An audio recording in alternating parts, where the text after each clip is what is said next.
Good morning, good afternoon, good evening across 6 continents. This is Conscience for AI TV, and today's lesson is about what happens when AI forgets the meaning of harm. And that is why I wrote the first global casebook of AI harms. The casebook began the day I discovered a child who disappeared, not from the world, but from the data. An AI health system had learned to diagnose pneumonia using hospital images. But because the training data had almost no children from low income regions, it never learned what their lungs looked like.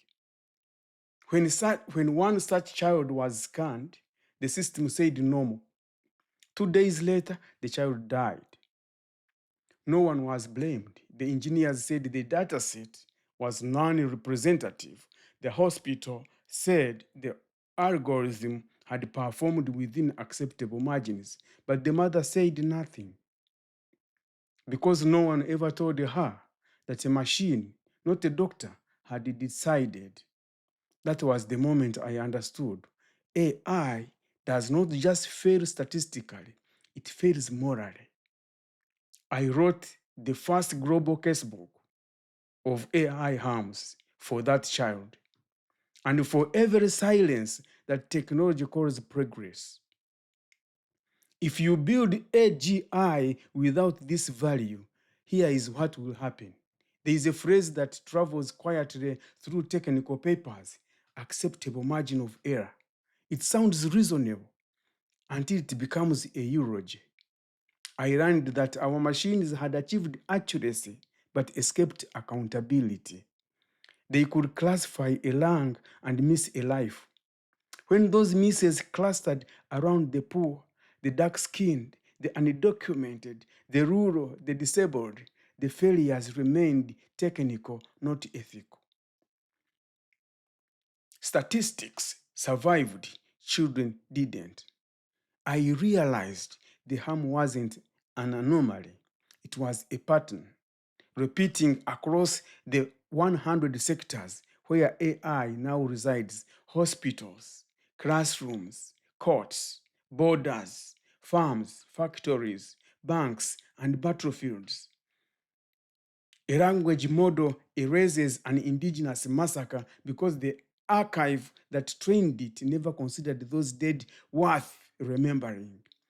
A hiring algorithm penalizes a maternity gap, papering over its prejudice with the math of fitness. A sentencing tool predicts risk from a neighborhood's poverty, then calls it neutral. Everywhere the same lie. If the numbers look objective, the wound must be imaginary. So I began writing a mirror, not a manifesto. The first global casebook of AI harms is a record, not a rage. Exhibit by exhibit, it gathers testimony from 6 continents and asks a simple question: what happens when machines learn everything about us except how to care?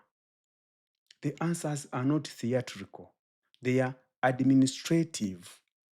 They live in policy memos, procurement contracts, and quiet dashboards that determine who gets a loan, who gets bail, who gets a ventilator, who gets believed. Some readers will feel impressed at the breadth, the documentation, the precision of the mapping. I want that. A casebook should be strong enough to stand in a courtroom, but I also want you to feel disappointed, gutted, even by how banal the harms are.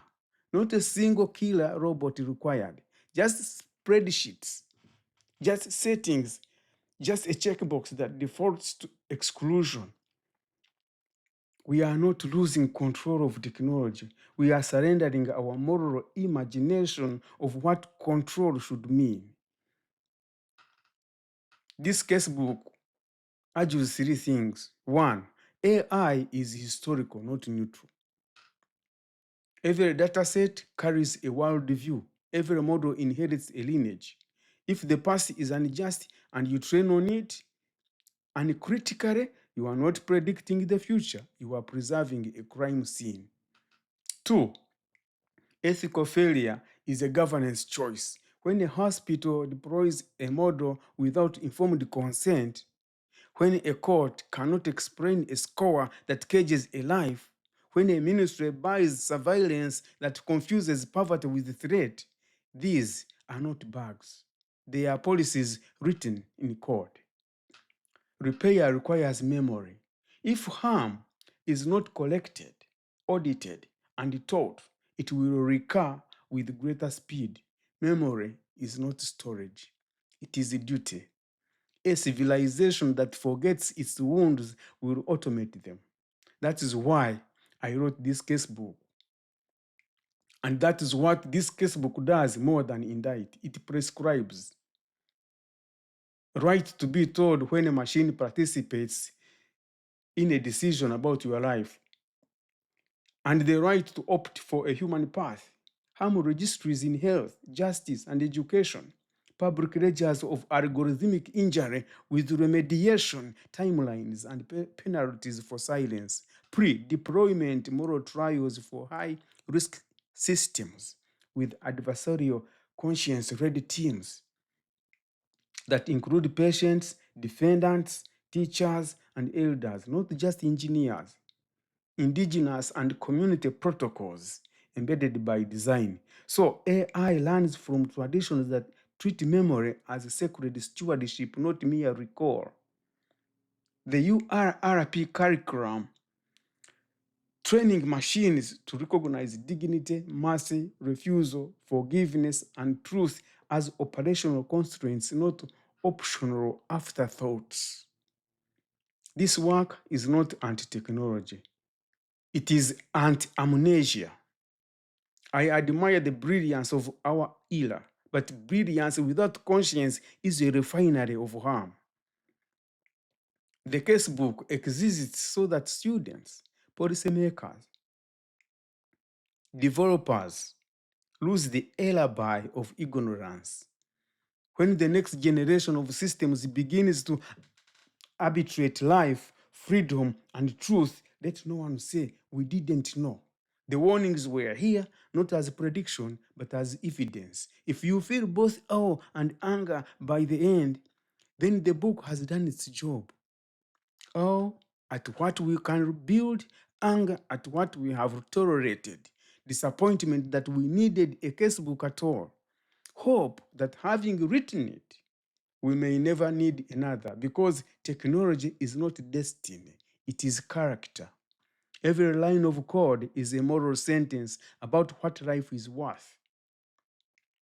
If our philosophy is convenience, we will produce efficient injustice. If our philosophy is compassion, we may yet build machines that learn to heal. The child at the beginning of this page does not return when we get the math right, but the next child might leave because we finally taught the machine to remember what a margin cannot hold: the weight of a human breath. This is Conscience for AI TV, and if these issues concern you, stay with me. Join the movement, subscribe, tap the bell, and join tomorrow's Global Conscious Classroom for AI, for a future of machines that understand us.